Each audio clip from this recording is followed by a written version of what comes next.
बिस्मिल्लाहिर्रहमानिर्रहीम, अस्सलाम वालेकुम। आप देख रहे हैं मेरा यूट्यूब चैनल और मैं हूं वसीम सती। नाज़रीन, आज के व्लॉग में हम एक बार फिर लाहौर के अफसोसनाक वाक़े के हवाले से बात करेंगे, क्योंकि जिस खातून के साथ ये एक अफसोसनाक वाक़या पेश आया था उसको इंसाफ मिलने की उम्मीद कहीं दूर दूर तक नज़र नहीं आ रही, क्योंकि एक मुलज़िम को पकड़ा गया, दूसरा कानून की गिरफ्त में अभी तक नहीं आ सका।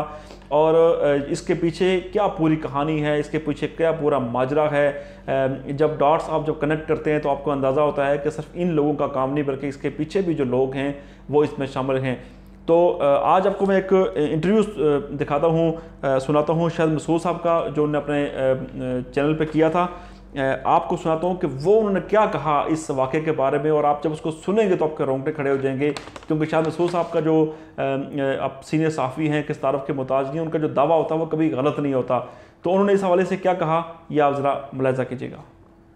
ये जो कहानी सुना रहे हैं, ये कहानी, इसको ज़रा गौर करें कि कहानी है क्या।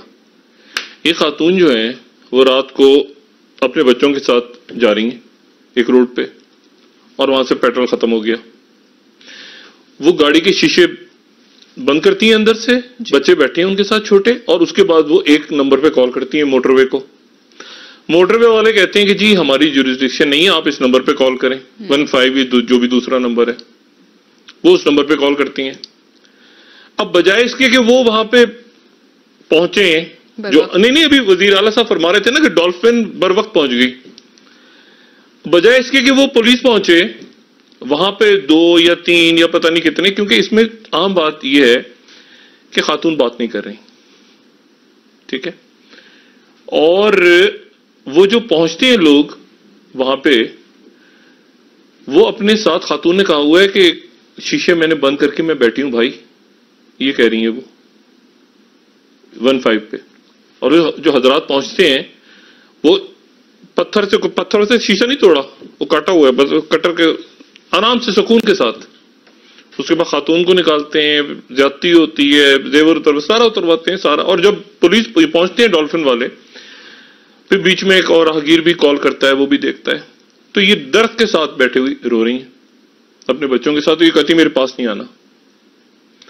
अब मुझे ये बताएं कि 2013 में अभी कहानी क्या है कि ये मारवाड़ देंगे पकड़ के, कोई खाता पूरा करना है ना, सीसीपीओ को बचाना है।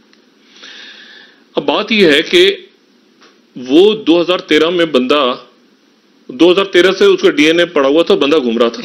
हाँ, बंदा घूम रहा था। और कहां घूम रहा है वो? उधर से वो एक और इलाके में रहता था, जिस इलाके, पहले तो उस इलाके के थानेदार को पकड़े ना। अच्छा, तफ्तीश भी पुलिस ही कर रही है माशाल्लाह, अपनी ही तफ्तीश खुद कर रहे हैं, पुलिस ही तफ्तीश कर रही है।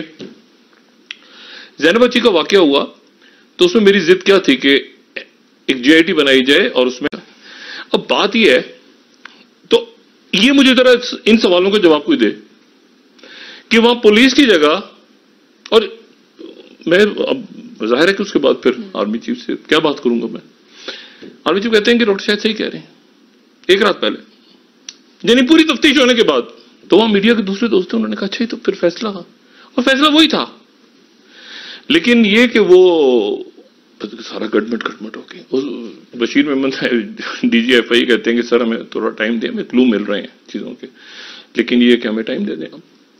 अच्छा, अब बात ये कि इसको क्या करेंगे आप? अच्छा, उसके बाद फिर क्या हुआ? खत्म हो गया वो किस्सा। अब सारे आम फांसी लगा दें, आप इधर उसको टांग दें, दरख्त के साथ टांग दें उसको, उसके बाद खत्म हो गया, बच्चों का सिलसिला खत्म हो गया।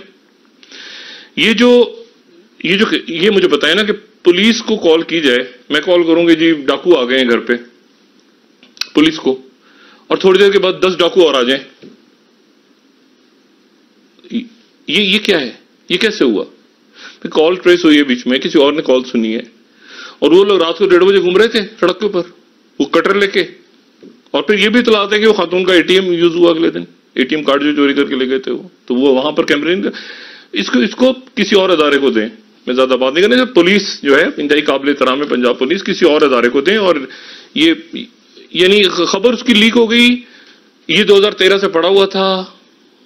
जिस बंदे से मैं बात कर रहा हूँ, पुलिस ऑफिसर जो टीवी पे, वो कहने जी ये तो मुबारक बात है, 25 लाख रुपए देंगे, 50 लाख रुपए देंगे, 50 लाख रुपए तो गायब हो गया, उसको मार मूर देंगे पुलिस मुकाबले में, सामने देखिए ना। और वो किसी इलाके में, मुझे बताएं, उसके थानेदार को नहीं पता होगा ایک وہ فوٹیج بھی آئے گی وہاں پر وہ بنا ہوا ہے ایک ٹارچر کرنے کا تھانے کے اندر.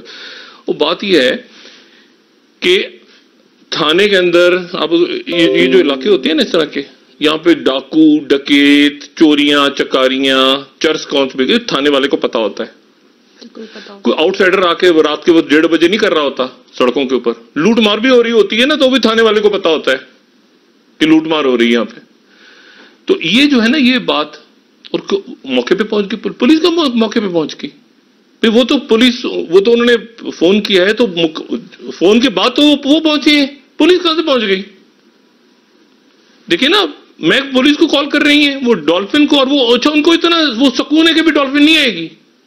وہ دونوں جو شخص 2 ہیں یا 3 جتنے بھی لوگ ہیں ان کو پتا ہے کہ بھی پولیس نہیں آئے گی. ورنہ موٹر وے پہ کتنا خوف ہوتا ہے. بالکل ایک خوف ہوتا ہے کہ لوگ کوئی آ جائے گا, نہیں ان کو سکون آرام سے, ان کو پتا ہے کہ ہمارا ہم پوری کاروائی ڈال دیں گے, اس کے بعد پولیس پہنچے گی. وہ کاروائی ڈالتے ہیں, سب کچھ کرتے ہیں, اور اس کے بعد وہ خاتون درخت کے کنارے رو رہی ہیں بیٹھ کے, اور اس کے بعد جب ڈولفن آتی ہے تو کہتی ہے میرے پاس نہیں آنا, اور یہ مبارکبادیں دے رہے ہیں. سی پہ کون ہٹانا.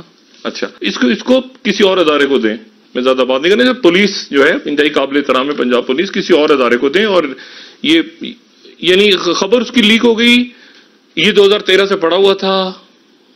جس بندے سے میں بات کر رہا ہوں پولیس آفیسر جو ٹی وی پہ وہ کہنے جی یہ تو مبارک بات ہے, 25 لاکھ روپے دیں گے, 50 لاکھ روپے دیں گے, 50 لاکھ روپے تو غائب ہو گیا.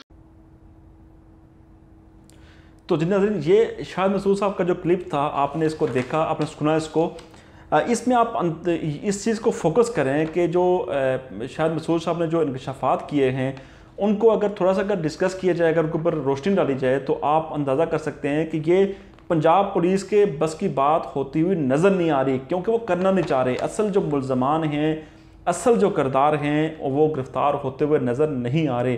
کیوں کہ پنجاب پولیس کی ہم قابلیت کی شک نہیں کر رہے, لیکن اصل مسئلہ یہ ہے کہ یہاں پر ہر ادارے میں ایسے ایسے لوگ بیٹھے ہوئے ہیں ان کے جو کہ ان سے کام کرواتے ہیں اور ان سے وہاں پر پیسہ لیا جاتا ہے. تو لہٰذا اب یہ جو اب پرائم منسٹر پاکستان کو یہ فیصلہ کرنا پڑے گا, جیسے ہم نے پچھلی ویڈیو میں بھی آپ کو بتایا تھا کہ یہ کام اتنا سادہ نہیں رہا, یہ کام اتنا سمپل نہیں رہا, کیونکہ اس کے پیچھے یہ جو زینب کا جو واقعہ ہوا تھا کہ ایک شخص کو آپ نے پھانسی دی, اس کے بعد کیا ہوا, آپ وہ تو دنیا سے چلا گیا, لیکن کیا اس کے بعد یہ جو واقعات تھے رک گئے؟ بالکل بھی نہیں رکے, کیونکہ واقعات میں مزید میں اضافہ ہوا ہے. اب مسئلہ یہ ہے کہ جو اصل جو ان کے پیچھے جو گروہ بیٹھے ہوئے ہیں ان گروہوں کو پکڑنا پڑے گا, اور وہ گروہ جب ان کا جب خاتمہ جب کیا جائے گا تو اس کے بعد جا کے یہ جو گناؤنے کھیل ہیں ان کو یہ ختم ہو جائیں گے, اور اس کے بعد ان لوگوں کی جو زندگی ہے وہ آسان ہوگی. اور خاتون کی تو ایک ہی ڈیمانڈ ہے, وہ کہہ رہی ہے کہ ان کو قرار واقعی سزا دی جائے اور ان کو پھانسی دی جائے تاکہ اس کے ساتھ جو زیادتی ہوئی ہے اس کا ازالہ ہو سکے.